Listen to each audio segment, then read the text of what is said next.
I was 18 years old when I went home to Dublin with a fistful of dollars and a cartload of dreams. Take your time, said my father, stop rushing like hell, and remember life's not what it seems to be. For there's fellas would cut you for the coat on your back, or the watch that you got from your mother. So take care, my young buckle, and mind yourself well. Would you give this sweet note to me brother? At the time Uncle Benji was a policeman in Brooklyn. Father, the youngest, looked after the farm.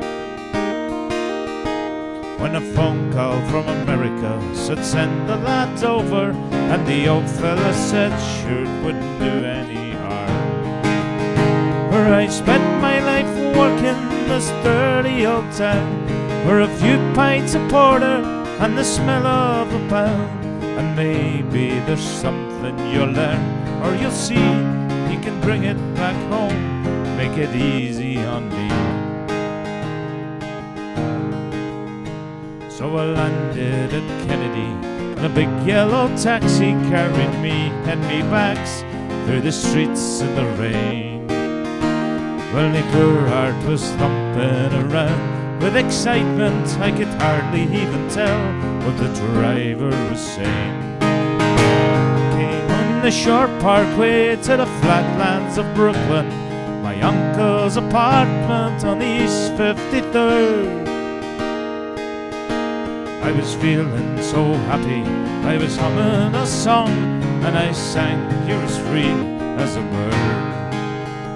Well, the short in the story, what I found out that day, that Benji got shut down in an uptown parade. And while I was flying my way to New York, poor Benji was lying in a cold city morgue. Well, I phoned up the old fella, told him the news. I could tell he could hardly stand up in his shoes, and he wept as he said, "Go ahead with the plan, don't you forget, be a proud Irishman." So I went up to Nellie's beside Fordham Road, and I started to learn about lifting below.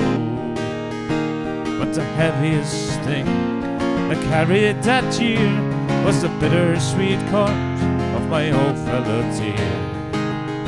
I went home that December 'cause the old fella died. Had to borrow some money from Phil on the side.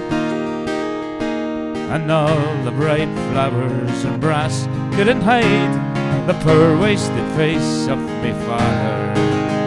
I sold up the old farmyard for what it was worth, and into my bag stuck a handful of earth. Then I boarded a train, and I caught me a plane, and I found myself back in the US again. It's been 22 years since I've set foot in Dublin. The kids know to use the correct knife and fork, but I'll never forget green grass and the rivers as I keep law and order in the streets of New York.